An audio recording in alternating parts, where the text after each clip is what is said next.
इसको हम क्या बोलते हैं, अमीनो एसिड।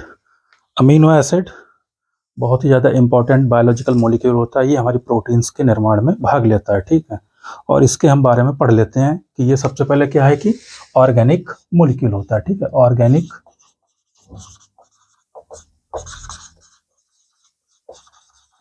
मॉलिक्यूल मतलब कार्बनिक मॉलिक्यूल होता है। और इसमें कौन कौन सी चीज़ें पाई जाती हैं कि इसमें कार्बन पाया जाता है, हाइड्रोजन पाया जाता है, ऑक्सीजन पाया जाता है और नाइट्रोजन, ठीक है। इसके बाद एक बहुत ही इंपॉर्टेंट सल्फर इसमें उपस्थित होता है, ठीक है। इसमें सल्फर भी उपस्थित होता है। 2 अमीनो अम्ल कैसे होते हैं हमारे, सल्फर कंटेनिंग, ठीक है, जिनमें सल्फर उपस्थित होता है। एक मिथ्योनिन होता है और दूसरा हमारा सिस्टीन होता है, ठीक है। इसके बाद क्या है कि ये प्रोटीन्स के निर्माण में भाग लेते हैं। किसके निर्माण में, प्रोटीन के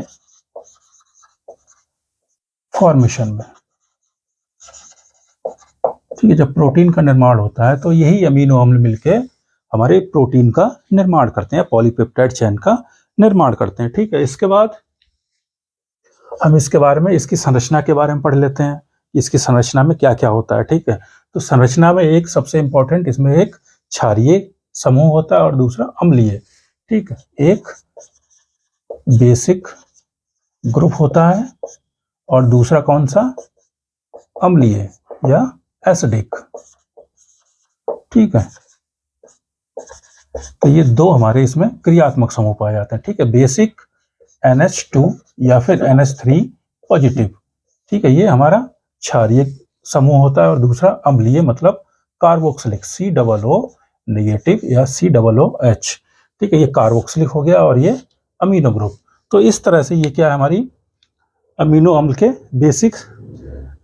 बेसिक चीज़ों के बारे में हो गया कि इसमें 2 तरह के क्रियात्मक समूह पाए जाते हैं। एक बेसिक मतलब हमारा क्षारीय क्रियात्मक समूह पाया जाता है जिसको हम अमीनो ग्रुप NH3 पॉजिटिव या NH2 बोलते हैं, ठीक है, NH2, या इसको क्या बोलेंगे NH2, और इसको या फिर क्या बोलेंगे COOH।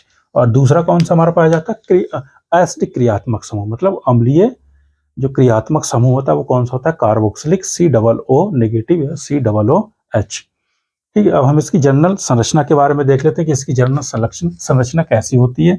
इसकी जनरल संरचना कैसी होगी, NH3 positive, COO negative, H और R, ठीक है। R का मतलब साइड चेन, यहाँ भी कोई हमारा एरोमेटिक साइड चेन हो सकती है, एलिफेटिक साइड चेन हो सकती है, ठीक है, या फिर किसी अन्य तरह की हमारे इसमें एसिडिक या बेसिक किसी भी तरह की चेन हो सकती है, ठीक है। ये क्या हो गई, basic structure of amino acid, ठीक है। तो ये अमीनो एसिड की हमारी जो बेसिक संरचना होगी वो इस तरह की होती है, ठीक है। इसमें 2 तरह के क्रियात्मक समूह, एक क्षारीय और दूसरा अम्लीय, ठीक है। इसलिए इसकी क्या है कि दोनों ग्रुप पाए जाते हैं, दोनों तरह के क्रियात्मक समूह अम्लीय और क्षारीय, ठीक है। इसीलिए इसको हम उभयधर्मी प्रकृति का बोलते हैं। उभयधर्मी मतलब एम्फोटेरिक नेचर के, ठीक है। इसके बाद क्या है कि हम बात कर लेते हैं पेप्टाइड बॉन्ड की, क्योंकि 2 अमीनो अम्लों के बीच में पेप्टाइड बॉन्ड बनता है और बहुत सारे पेप्टाइड बॉन्ड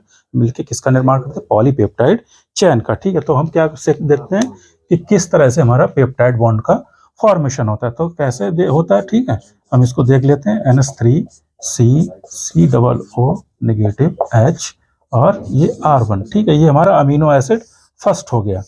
और इसी तरह से जब इसके साथ एक दूसरा अमीनो अम्ल जुड़ेगा तो उसको भी कैसे जुड़ेगा, उसको भी देख लेते हैं कि NH3 COO नेगेटिव H और R2, ठीक है। ये हमारा अमीनो एसिड कौन सा हो गया, सेकंड। तो अमीनो अम्ल फर्स्ट, अमीनो अम्ल सेकंड। अब इसके बाद क्या है, जब अमीनो अम्ल का इनका दोनों की बॉन्डिंग होगी तो बॉन्डिंग में क्या है, एक वाटर मॉलिक्यूल निकलेगा, ठीक है। कैसे निकलेगा कि एक ऑक्सीजन और 2 हाइड्रोजन आयन यहाँ से निकलेंगे और क्या रिलीज होगा यहाँ पे, वाटर का एक मॉलिक्यूल, ठीक है। इसके बाद किसका फॉर्मेशन होगा, पेप्टाइड बॉन्ड का, ठीक है। NH3 CO और H और R1, ठीक है, CH CO, इसके बाद NH और फिर क्या हो जाएगा, ये हमारा सेकंड अमीनो एसिड आ जाएगा और ये किसका निर्माण हो जाएगा, हमारा पेप्टाइड बॉन्ड का, ठीक है। यहाँ से वाटर मॉलिक्यूल निकला और जो ये बॉन्ड है CONH, ठीक है, इसको क्या बोलेंगे हम, पेप्टाइड बॉन्ड, ठीक है। ये क्या हो गया, पेप्टाइड बॉन्ड। और जब बहुत सारे पेप्टाइड बॉन्ड बनते हैं तो ये किसका निर्माण करेंगे, पॉलीपेप्टाइड चेन का, ठीक है।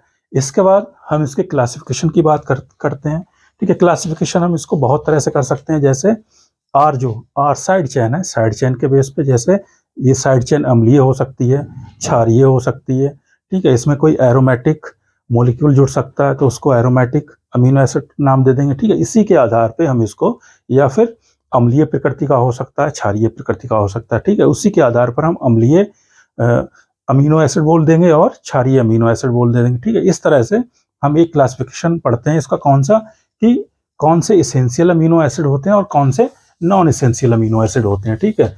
तो इसेंशियल का मतलब आवश्यक अमीनो अम्ल, और ये इसेंशियल अमीनो एसिड क्या होते हैं कि हमें डाइट से प्राप्त होते हैं, ठीक है। डाइट का मतलब हम खाने से इनको प्राप्त करते हैं।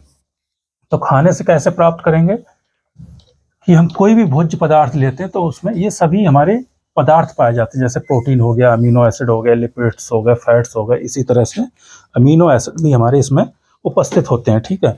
तो अमीनो एसिड को हम क्लासिफाई कर लेते हैं कैसे, कि कौन से इसेंशियल होंगे और कौन से नॉन इसेंशियल, ठीक है। इसेंशियल अमीनो एसिड और दूसरे कौन से, नॉन इसेंशियल अमीनो एसिड।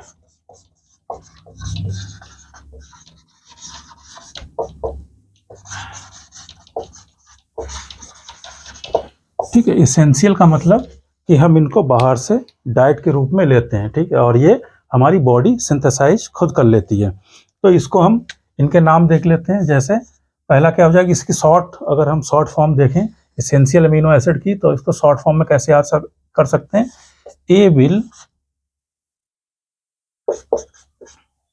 हिल MP TT, ठीक है। इसका नाम देख लेते हैं, एलानीन, ठीक है। इसके बाद वैलीन, इसके बाद हिस्टडीन, ठीक है। हिस्टडीन के बाद आइसोल्यूसिन, आइसोल्यूसिन के बाद ल्यूसिन, ठीक है। ल्यूसिन के बाद मिथियोनिन, मिथियोनिन के बाद फिनाइल एलानीन,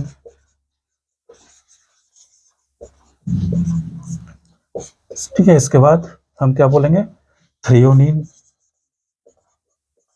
और थ्रियोनिन के बाद ट्रिप्टोफैन। तो ये हमारे जो 10 अमीनो अम्ल हो गए, ये कौन से हो गए, इसेंशियल अमीनो एसिड, ठीक है। Alanine, valine, histidine, isoleucine, leucine, methionine, phenyl alanine, threonine और ट्रिप्टोफैन, ये हो गए इसेंशियल अमीनो एसिड, ठीक है। तो इनको क्या है कि हम डाइट से इनको प्राप्त करते हैं। दूसरा कौन सा हमारा हो गया, कि नॉन इसेंशियल अमीनो एसिड।